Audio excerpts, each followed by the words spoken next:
विश्वास नहीं होगा तब तक हम इस काल के जाल से, काल के षड्यंत्र से बच भी नहीं सकते हैं। और इसको समझने के लिए कि अपने गुरुदेव भगवान पर कितना विश्वास होना चाहिए, और अपने गुरु जी के अलावा चाहे भगवान उतर कर धरती पर आपके सामने आ जाए और आपको आशीर्वाद दे, आपकी डिमांड पूरी करे, आपको धन दे, तो आपने हाथ जोड़ लेने कि महाराज अपना धन वापस ले जाओ, हमें आपसे नहीं चाहिए, हमें देने के लिए हमारे गुरुदेव पर्याप्त हैं, काफी हैं। और इसी बात को और अच्छे से समझाने के लिए सतगुरुदेव भगवान ने मुक्ति बोध नामक पुस्तक में रंका बंका की कथा लिखी है कि जिस प्रकार रंका और बंका अपने गुरुदेव भगवान के प्रति समर्पित थे, यदि आप भी उतने ही समर्पित अपने गुरुदेव भगवान पर रहोगे तो तुम्हारी बात बनेगी। क्योंकि परमात्मा हमारी परीक्षा किसी भी प्रकार से ले सकता है, किसी भी रूप में हमारी परीक्षा ले सकता है परमात्मा। इसलिए एक भगत को केवल अपने गुरुजी से ही उम्मीद होनी चाहिए, केवल अपने गुरुजी से ही, अन्य चाहे भगवान धरती पर उतर के आ जाओ उससे भी नहीं। तो परमेश्वर ने हमें मुक्ति बोध के सरलार्थ में और रंका बंका की कहानी के माध्यम से क्या समझाया है, यह ध्यान से सुनने की बात है। रंका बंका का प्रभु पर अटल विश्वास। कौन प्रभु? जो उनको उनके सतगुरु मिले थे, जो उनको सत्संग सुनाया करते थे। एक दिन रंका तथा बंका दोनों पति पत्नी गुरुजी के सत्संग में गए हुए थे, जो कुछ दूरी पर किसी अन्य भगत के घर पर चल रहा था। बेटी अवंका झोपड़ी के बाहर एक चारपाई पर बैठी थी। अचानक झोपड़ी में आग लग गई। अचानक नहीं लगी, यानी जानबूझ के लगी, परमात्मा ने लगाई, उनके गुरुजी ने लगाई। उनके गुरुजी ने, कबीर जी ने, जो उस समय संत रूप में आए हुए थे, उन्होंने रंका बंका की परीक्षा लेने के लिए झोपड़ी में आग लगाई। सारा सामान जलकर राख हो गया। अवंका दौड़ी दौड़ी सत्संग में गई। गुरुजी प्रवचन कर रहे थे। अवंका ने कहा कि मां, झोपड़ी में आग लग गई, सब जलकर राख हो गया। बेचारा गरीब परिवार था, झोपड़ी थी, कपड़े लत्ते, थोड़ा बहुत खाने पीने का सामान, बर्तन वगैरह, यानी सब कुछ जल के खाक हो गया। यानी उनका कुछ बचा ही नहीं। जो शरीर पर कपड़े थे केवल वो ही बचे थे, उनका सब कुछ नष्ट हो गया था। सब श्रोताओं का ध्यान अवंका की बातों पर हो गया। मां बंका ने पूछा कि क्या बचा है। अवंका ने बताया कि केवल एक खटिया बची है, चारपाई, जो बाहर थी। मां बंका ने कहा कि बेटी जा, उस खाट को भी उसी आग में डाल दे और आकर सत्संग सुन ले। कुछ जलने को रहेगा ही नहीं तो सत्संग में भंग ही नहीं पड़ेगा। यानी भाई और बहनों, आप और हमारे से पहले कितनी समर्पित आत्माएं सतगुरु देव की शरण में रह चुकी हैं, लेकिन वो मोक्ष का समय ना होने के कारण वो आत्माएं भी पूर्ण मुक्ति से वंचित ही रही। आज उन आत्माओं जितनी श्रद्धा, उन आत्माओं जितना विश्वास, दृढ़ संकल्प आप और हमारा भी नहीं बन सकता अपने गुरुदेव के प्रति। उसके बावजूद भी परमात्मा ने हमें पिछली पीढ़ी में पैदा किया, हमें अपनी शरण में लिया, और अब गुरुदेव हमें वैसा ही बनाने के लिए उन महापुरुषों के उदाहरण देकर उनकी कथाएं सुना रहे हैं कि आपने भी वर्तमान में अपने गुरुजी पर उतना ही विश्वास करना पड़ेगा, उसी कदर समर्पित होना पड़ेगा। उस खाट को भी उसी आग में डाल दे और आकर सत्संग सुन ले। कुछ जलने को रहेगा ही नहीं तो सत्संग में भंग नहीं पड़ेगा। बेटी, सत्संग हमारा धन है। क्या कहा कि सत्संग हमारा सबसे बड़ा धन है, हमारी संपत्ति है। यानी आज अगर किसी भगत के साथ ऐसा हो जाए तो भाई और बहनों, बाढ़ में गया सत्संग, वो तो 2 मिनट में छोड़ छाड़ के भग लेगा वहीं से कि मैं तो भला सत्संग में आया, नहीं आता तो ठीक था, आग लग गई, काहे का सत्संग, काहे का गुरु, इतना ही बड़ा गुरु था, इतना चमत्कारी है, तो मेरे घर में आग क्यों लगी। मन में 100 प्रकार के दोष पैदा कर लें हम। लेकिन वो आत्मा, उसने कहा कि वो खाट भी डाल दे आग में, जब कुछ रहेगा नहीं तो टेंशन ही नहीं होगी। और हमारा सबसे बड़ा धन तो सत्संग है। यदि यह जल गया तो अपना सर्वनाश हो जाएगा। यदि सत्संग जल गया, यानी यदि सत्संग से ध्यान हट गया, यदि सत्संग छूट गया तो हमारा सर्वनाश हो जाएगा। यानी झोपड़ी तो फिर बना लेंगे, कोई बड़ी बात नहीं है, थोड़ी मेहनत करनी पड़ेगी, लेकिन ये सतगुरु और ये सत्संग ये नहीं मिलेगा। माता पिता मिल जाएंगे लख 84 माही, सतगुरु की सेवा और भक्ति ये फेर मिलन की नहीं। यानी हमने कितना महत्व अपने गुरुदेव के सत्संग को देना चाहिए कि यदि यह जल गया तो अपना सर्वस्व समाप्त हो जाएगा।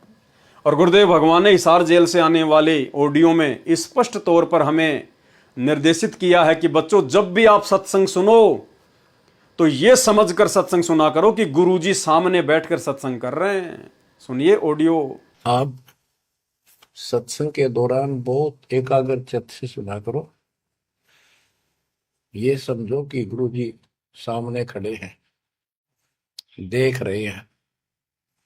जैसे क्लास के अंदर टीचर खड़ा होता है, पढ़ा रहा होता है, प्रोफेसर पढ़ा रहा होता है, तो बच्चे बहुत सावधानी से और शिष्टाचार से एक एक बात को ध्यान से सुनते हैं।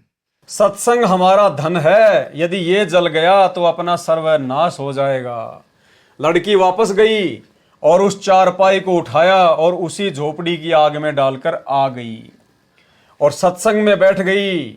सत्संग के पश्चात अपने ठिकाने पर गए। सत्संग समाप्त हुआ। रंका, बंका और अवंका तीनों अपने घर पर, अपनी झोपड़ी पर वापस गए। वहां एक पेड़ था, उसके नीचे वह सामान जो जलने का नहीं था, जैसे बर्तन, घड़ा आदि पड़े थे, उस पेड़ के नीचे बैठकर भजन करने लगे। घर वापस गए, झोपड़ी जली हुई पड़ी थी, एक पेड़ के नीचे 2-4 बर्तन और पानी का मटका था, वहां बैठ गए और बैठकर भी परमात्मा की चर्चा करने लगे कि आज गुरुजी ने कितना अच्छा सत्संग सुनाया, आज गुरुजी ने वो कथा सुनाई, आज तो आत्मा तृप्त हो गई, आनंद आ गया। यानी उस नुकसान के बारे में नहीं सोच रहे कि भाई अब क्या करेंगे, अब आगे क्या होगा, झोपड़ी कैसे बनाएंगे, कहां से बनाएंगे, अपने पास तो पैसे नहीं है, घास फूस कहां से लाएंगे, रात को कहां रहेंगे, अब आगे क्या ठिकाना होगा। भाई और बहनों, ये हकीकत है, रियलिटी है, ये कोई बनावटी कहानी नहीं है जो गुरुजी ने लिखी हुई है। यानी ऐसी आत्मा आप और हमने बनना पड़ेगा यदि हमारे साथ भी कभी ऐसा हुआ तो, और वो होगा हमारी परीक्षा के लिए। ये भी रंका बंका की परीक्षा थी। जानबूझकर सतगुरुदेव भगवान ने उनकी झोपड़ी को आग लगाई, जानबूझकर उस समय उनकी परीक्षा ले ली, और वर्तमान में आप और हमारे को परमात्मा ने एक शिक्षा दे दी। तो नीचे बैठकर पेड़ के और केवल परमात्मा की ही चर्चा करने लगे, अपने नुकसान को नहीं रोने लगे। उस वृक्ष के नीचे बैठकर भजन करने लगे। उनको पता ही नहीं चला कि कब सो गए, और उसी पेड़ के नीचे उनकी आंख लग गई, उनको पता ही नहीं चला। सुबह जागे तो उस स्थान पर नई झोपड़ी लगी थी। सुबह उठे तो उन्होंने देखा कि नई झोपड़ी, वो आग लगी हुई थी, ना आग थी ना राख थी, कुछ नहीं था। नई झोपड़ी बिल्कुल टकाटक और बनी बनाई तैयार, सर्व सामान रखा था, और जो सामान जल गया था वो सारा सामान झोपड़ी में रखा हुआ था। और आकाशवाणी क्या हुई? आकाशवाणी हुई कि भक्तों, आप परीक्षा में सफल हुए, ये भेंट मेरी ओर से है। आकाशवाणी हुई परमात्मा की कि ये मेरी तरफ से आपको भेंट है और आप परीक्षा में सफल हुए। अब ध्यान देना भाई और बहनों, मेन चीज अब आगे आएगी जो हमने समझनी है। तारेंगे तहतीक सतगुरु तारेंगे, केवल सतगुरु से ही। ये जो आकाशवाणी हुई थी ना, ये उनके सतगुरु की आवाज में नहीं थी, ये परमात्मा की आकाशवाणी थी। और रंका बंका ने फिर क्या रिएक्शन दिया, ध्यान से सुनो, ये है वो एग्जाम्पल। आकाशवाणी हुई कि भक्तों, आप परीक्षा में सफल हुए, ये भेंट मेरी ओर से है, इसको स्वीकार करो। तीनों सदस्य उठकर पहले आश्रम में गए और झोपड़ी जलने तथा पुनः बनने की घटना बताई, तथा कहा कि हे प्रभु, हे गुरुदेव, हम तो नामदेव की तरह ही आपको कष्ट दे रहे हैं, हम उसको नसीहत देते थे, आज वही मूर्खता हमने कर दी। सतगुरु जी ने कहा, हे भगत परिवार, नामदेव उस समय मर्यादा में रहकर भक्ति नहीं कर रहा था, फिर भी उसकी पूर्व जन्म की भक्ति के प्रतिफल में उसके लिए अनहोनी करनी पड़ती थी, जो मुझे कष्ट होता था। आप मर्यादा में रहकर भक्ति कर रहे हो, इसलिए आपकी आस्था परमात्मा में बनाए रखने के लिए अनहोनी की है। और क्या कहा परमात्मा ने कि आग भी मैंने ही लगाई थी, आपका दृढ़ निश्चय देखकर झोपड़ी भी मैंने ही बनाई है। यानी जब सुबह उनकी आंख खुली और आकाशवाणी हुई कि भक्तों आप परीक्षा में सफल हुए और ये झोपड़ी मेरी तरफ से आपको भेंट है, इसको स्वीकार करो, तो रंका बंका और अवंका उन्होंने उस आकाशवाणी की आवाज को सुनकर, परमात्मा की आवाज को सुनकर और झोपड़ी स्वीकार नहीं करी, क्योंकि वो गुरु भगत थे कि पहले अपने गुरुजी से जाकर पूछेंगे। अगर हमारे गुरुजी ने झोपड़ी बनाई है तो हम झोपड़ी में रहेंगे, अगर हमारे गुरुजी आज्ञा देंगे तो हम झोपड़ी में रहेंगे। उन्होंने उस भगवान को भी ठुकरा दिया। गुरु बड़े हैं गोविंद से मन में देख विचार, और हरि सुमरे सो वार हैं गुरु भजे होए पार। सात दीप नौखंड में गुरु से बड़ा ना कोई, करता करे ना कर सके सतगुरु करे सो होए। ये आप और हमारे लिए परमात्मा ने शिक्षा दी है, ये हम पिछली पीढ़ी वालों के लिए परमात्मा ने ये मुक्ति बोध लिखी है, रंका बंका के लिए नहीं लिखी। हमने केवल अपने गुरुजी से हर प्रकार की डिमांड, हर प्रकार की इच्छा। अगर कोई इस दाढ़ी मूछ वाले को भगवान मानता है और यदि खुद ये दाढ़ी मूछ वाला कबीर ऊपर से उतरकर अगर तुम्हारे को कुछ भी दान देना चाहिए, कुछ भी तुम्हारे को राहत देना चाहिए, तो भगत ने हाथ जोड़ लेने चाहिए कि हमारे भगवान, हमारे कबीर तो हमारे गुरुजी हैं। हम आपको ना जानते ना पहचानते, ना हमने आपको देखा, हमारे तो हमारे गुरुजी सब कुछ हैं। गुरुजी देंगे तो लेंगे, नहीं तो नहीं। और इसके विपरीत ऐसे सतगुरु भगवान को छोड़कर और लाखों की संगत उन सतलोक आश्रमों में जून के महीने में इस नकली, इस मुर्दा कबीर का, इस फोटो का, इस कागज के टुकड़े का प्रकट दिवस मना रही है, इसको भगवान मान रही है। मान न मान मैं तेरा मेहमान, जबरदस्ती। तो रंका बंका से क्या शिक्षा ली आपने? क्यों लिखा गुरुजी ने मुक्ति बोध? दुनिया को बांटने के लिए या खुद पढ़कर अपने जीवन में उतारने के लिए? तो रंका बंका ने वो झोपड़ी स्वीकार नहीं करी और अपने गुरुजी के पास आश्रम में गए सीधे, और जाकर सारी बात बताई कि परमात्मा ऐसे ऐसे हुआ। तो फिर उनके गुरुदेव भगवान ने क्या कहा? आग भी मैंने लगाई थी, आपका दृढ़ निश्चय देखकर झोपड़ी भी मैंने बनाई है, आप उसे स्वीकार करें। गुरुजी ने कहा कि आप उसको स्वीकार करो, तब जाके रंका बंका ने झोपड़ी स्वीकार करी। अन्यथा उस भगवान का आदेश रंका बंका ने नहीं माना कि भाई हमारे तो हमारे गुरु ही भगवान हैं, आप उसे स्वीकार करें। परमात्मा की महिमा भगत समाज में बनाए रखने के लिए ये परिचय, ये चमत्कार देकर परमात्मा की पहचान देना अनिवार्य है। आपकी झोपड़ी जीर्ण शीर्ण थी, क्या कहा उनके सतगुरुदेव भगवान ने? आपकी झोपड़ी जीर्ण शीर्ण थी, यानी बिल्कुल टूटी फूटी हो गई थी। आप भक्ति में भंग होने के भय से नई बनाने में समय व्यर्थ करना नहीं चाहते थे। परमात्मा ने क्या कहा उनके गुरुदेव भगवान ने कि आपकी झोपड़ी पूरी तरह से जीर्ण शीर्ण हो गई थी, बरसात में पानी टपक रहा था, धूप भी आ रही थी, यानी पूरी तरह से फूट गई थी।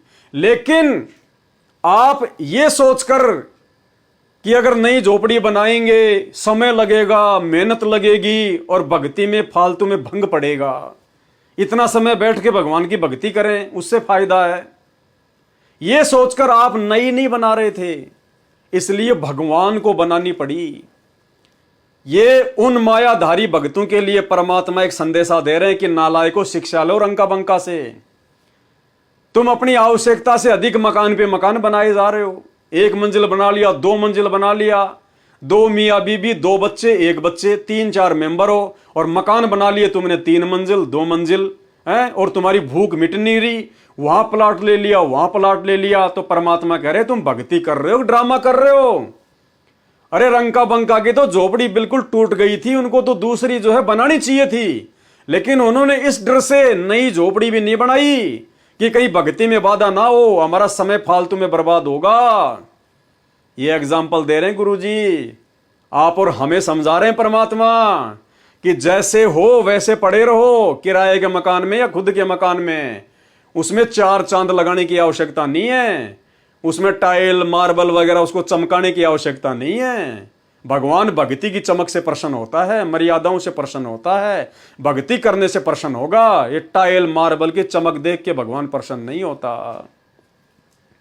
आपकी झोपड़ी जीर्ण शीर्ण थी, आप भक्ति में भंग होने के भय से नई बनाने में समय व्यर्थ नहीं करना चाहते थे। मैं आपके लिए पक्का मकान भी बना सकता हूं। क्या कहा गुरुदेव भगवान ने रंका बंका से कि मैं तो आपके लिए पक्का मकान भी बना सकता हूं, सोने का भी बना सकता हूं। क्या कहा गुरुदेव ने कि बच्चों सोने का भी बना दूं मैं तुम्हारी भक्ति से प्रसन्न होकर, क्योंकि आप प्रत्येक परीक्षा में सफल रहे हो। उसी दिन रास्ते में धन मैंने ही डाला था, उस दिन रास्ते में सोना चांदी भी मैंने डाले थे, नामदेव मेरे साथ था। आप उस कुटिया में रहें, अर्थात उनके गुरुजी ने फिर उनको आदेश दिया कि आप उसी झोपड़ी में रहें और परमात्मा की भक्ति करें। रंका बंका ने उस मर्यादा का पालन किया, तब जाकर रंका बंका ने झोपड़ी में कदम रखा। अन्यथा ऊपर से भगवान की आकाशवाणी हुई, उसको कैंसिल कर दिया। बोला भैया पहले अपने गुरुजी से पूछेंगे, गुरुजी आज्ञा देंगे तो रहेंगे। यानी इतना विश्वास भक्ति मार्ग पर वर्तमान में सतगुरु रामपाल जी के भगत को उनके ऊपर होना चाहिए, तब जाकर हमारी बात बनेगी, अन्यथा नहीं बनेगी।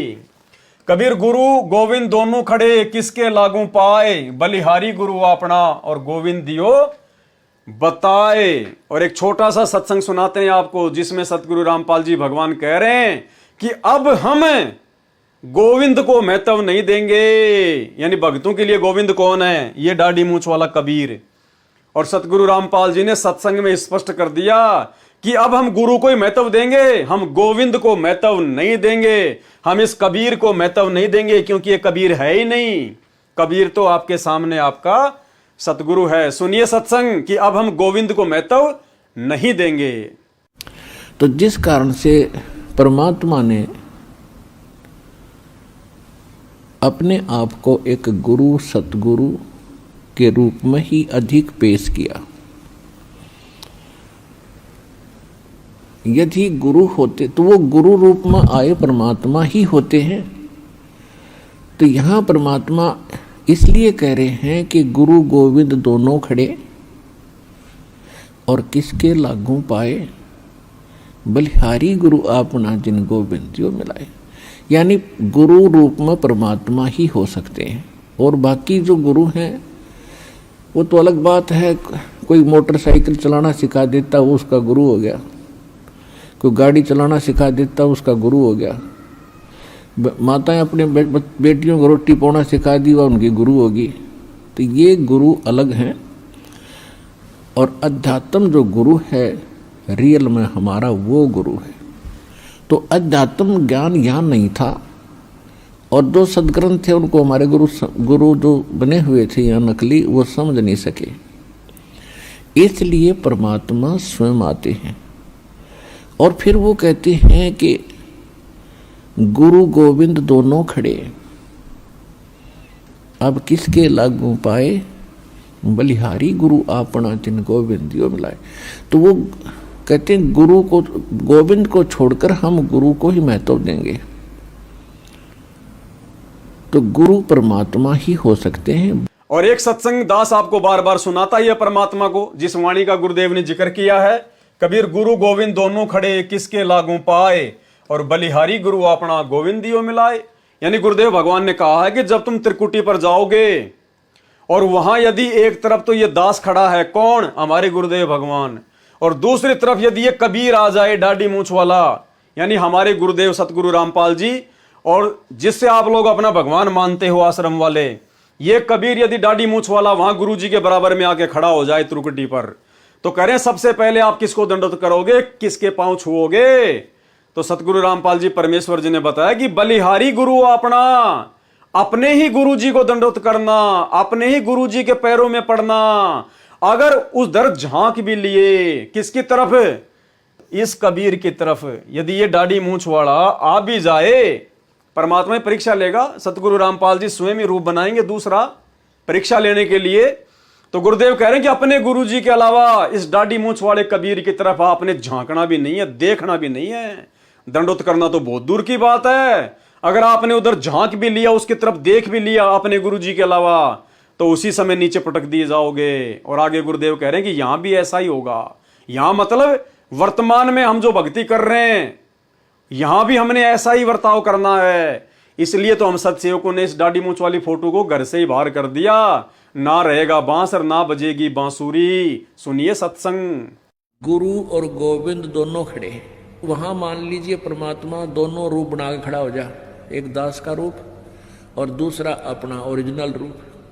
तो कहते हैं वहां भी परीक्षा होगी, किसके लागू पाए। सबसे पहले कहते बलिहारी गुरु अपना, जिन गोविंद दियो मिलाए। अपने गुरु जी के ही चरणों में गिरना। वहां पर परमात्मा की तरफ अगर झांक भी लिया, उधर साथ होगी तो वो रिजेक्ट करेंगे आपको। यहां भी ऐसा ही होगा।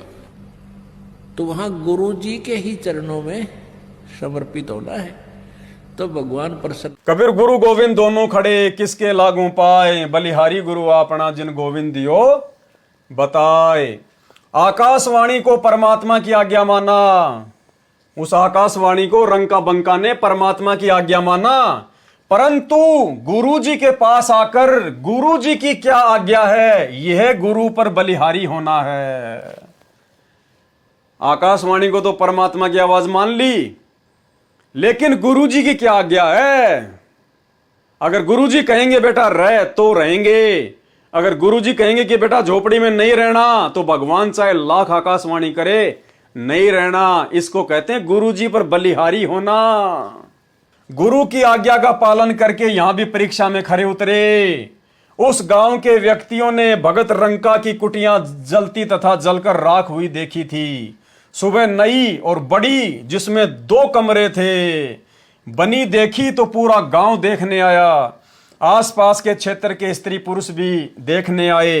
रंका बंका की महिमा हुई तथा उनके गुरुजी की शरण में बहुत सारे गांव तथा आसपास के व्यक्ति आए और अपना कल्याण करवाया। तो भाई और बहनों, कितना गहरा सार मात्र उस शब्द की एक लाइन में छुपा हुआ है, केवल एक लाइन में, कि तारेंगे तारेंगे तहतीक सतगुरु तारेंगे। इसका क्या अर्थ किया है? तहकीक का अर्थ है निश्चय, अवश्य। इस शब्द में संत गरीबदास जी ने कहा है कि मुझे पूर्ण विश्वास है कि संसार सागर से सतगुरु ही पार उतारेंगे।